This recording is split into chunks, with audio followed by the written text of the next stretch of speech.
Right, guys, it's the 3rd of the 11th, 3rd of November today, and I had a surprise visit yesterday from our road trip manager, and we're going to put a hastily put together road trip, and as you can see on the screen, and it's quite a few kilometres really. It's not average, and it's going to take about 6 or 7 days, probably 7 days, maybe 8. So we're going to go from where the red marker is, and we're heading to the east coast of Bulgaria, a place called Balchik. You can see Balchik there, and that's just near Dobrich, where we're going to pass through, and we're going to stay in Balchik, I think, tomorrow night, and then we're heading up into Romania, right next to the Ukraine border. So I hope we don't get any stray drones or anything like that. I think most of the aggro is going on right up the other end, actually, at the moment. Although they have blown up a few things on the Danube, on the border with Romania. So hopefully we're in the clear. And in Tulcea we're going to stay 2 nights, and they do boat trips there. Now the Danube splits into tons and tons of tributaries and delta. It's like a big delta. It's like the Nile Delta, and it goes all the way up to into Ukraine, and then and you can also go on boat trips from Tulcea. Now these are the boat trips. We'll probably go on a fast one. You can go on the slow boat to China, and it takes 4 hours. But we've got to get there and back in a day, so we'll probably go on a speedboat like this, and only cost about €20, something like that, if you get enough people on the boat. So we'll be looking to go on a boat trip and you go to the coast here, and there's some places on this delta where you can only get to by boat. So we'll be looking at doing that and then staying in Tulcea another night. So 2 nights in Tulcea, and then we'll head up to a place called Iasi. And now this looks pretty classy town. I've never heard of it. Now this is the kind of places we go. Forget about Tenerife. Go to the look at the architecture. It's absolutely amazing. All like old Tartarian architecture. Look at these places. Absolutely fantastic. Iachi, I don't know how you say it actually, but we'll spend 1 night there. Look at that. So we'll be heading here, and from there we'll be heading up to across then towards Cluj Napoca, which you can see there on the map. Now I don't know whether we've got enough time to get across there in the day, because the nights are closing in now, so we've got to get there really by 5 o'clock. We might be able to do it. It's about 350 kilometers, but I think there's some mountains involved. Not extreme mountains, but we might go north actually to this place called Susieva. That he did mention that. So after Iachi, I don't know whether we're going to go straight away to. We'll discuss that today. He's coming back today, and so I've had a look at the some of the apartments and stuff. So this is just typical in Tulsia. That's for 2 nights. So you get an apartment. There's some cheaper ones actually. Let's have a look. The Love Flat. This one, Anastasia. 2-bedroom apartment for 81 lev, which is €40 for 2 nights. So you can get decent apartments here. So I'll probably book that tonight actually, because they go up in price after that. These are hotels. You can get that's our top picks. Hang on, we'll just have a look. Now this is what I'll be doing today mostly, is researching this type of stuff. Booking.com, fantastic. So there we go, we've got another apartment, 85 lev, which is €42. Nothing really. That's a double room. Deluxe room, champagne, moe. Don't think you get the moe there for 99 Bulgarian lev. So there's plenty of 1-bedroom chalet. That looks alright. 120 lev, which is €60. 2 nights.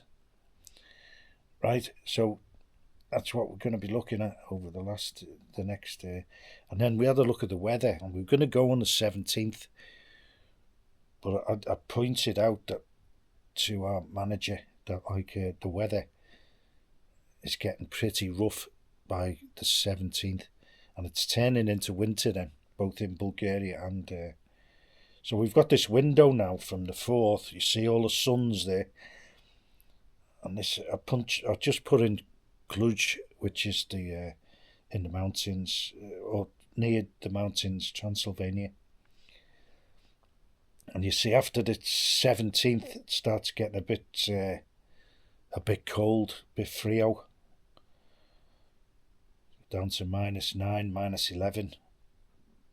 So that's when we would have been hitting Cluj on the other dates. So I've managed to persuade him that we take this weather window now from the 4th to the 10th, and he's got to be back by the 12th. He's got to go to hospital on the 13th, I think. So there's plenty of time for that, and I think it'll be 7 days myself, or 8 maximum. So that's what we're going to be doing from tomorrow, and I'll be researching. I'll book the first 3 nights, because it's not a lot of money, and there's one apartment there which is way cheaper than the rest in Tulsia. So that's where we're heading. This one, I think, Anastasia, 2-bedroom apartment, and this is by way the cheapest. So we're going to be I'll probably book that today sometime when he comes round and confirms and how many people are going. I think it may be just two of us. So that's from the 5th of November to the 7th. And these apartments, they're all pretty much, they're pretty good, you know. Everyone's got Wi-Fi. And you see the beds are brand new in this place. There's the kitchen, double bedroom, kitchen, bathroom with a bath. I've got a bath. Oh, I'll be having a bath. I haven't had a bath for years. We only have showers really in Bulgaria. You don't see many baths at all. Only in the spa resorts and that, you know. You get the thermal baths and plunge pools and stuff. But you very rare get a bath in apartments. So that's what we're looking at in Romania. So it's still quite cheap for the accommodation. €40 a night, and it's got everything: Wi-Fi. As you can see, it's got a gas cooker and all sorts of stuff. What they don't have a lot in the Balkans, some of them do, is toasters. I might even take a toaster, seeing as there's just two of us going. I do like a piece of toast. May take a toaster, but you got to remember to take it back to the car, or they may get a free toaster. I could even take the air fryer. But let's have a look at the kitchen. Yeah. I can't see a toaster there. But they put things in the cupboards. They usually find a kettle in the cupboard somewhere. Yeah. Don't know why they do that. Anyway, so that's where we're heading. So we're just looking at an article this morning about Bulgaria. Bulgaria's wage hike still falls short, and they're comparing it with Germany now. They kind of here, the cherry picking things. That's what people tend to do here on the cost of living, on the food in the supermarkets. And this has always been the case in Bulgaria. It's the same as the rest of Europe, really. All the food across Europe now, except for the local markets in like North Macedonia, which isn't in the EU, and Serbia, slightly cheaper, but only about 12%, 15%, maybe 12%. So the food across Europe, from what I can see, the only real cheap food you can get is street food in the Far East, Asia. Street food, which seems to be very cheap. So this is the minimum wage is going to €550. But don't forget, I think these are quoting gross wages here, and straight away, your stoppages is way different. Straight away 10% tax here, and it's I don't know what it is in Germany. So they kind of weight these things and cherry pick stuff, and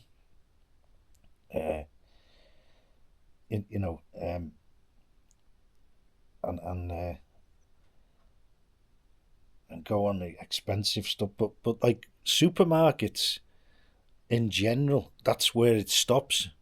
The cost of living in comparison between Bulgaria and the rest of Europe, that's where it stops. Everything else is cheaper, way cheaper. Like it starts with when you switch your light on as you come in the room, way cheaper than Germany. The fuel in the petrol stations, way cheaper. And everything is cheaper, council tax, internet. It's only the food which is kind of on par, and it always has been. So, but if you can budget on your food, and I don't mean skimp, I mean budget, you can eat well for pretty cheap here, and a lot of people grow stuff as well, and I find I don't really have to, because I'm virtually on kind of maybe 75% carnivore now, fish, chicken, and meat, and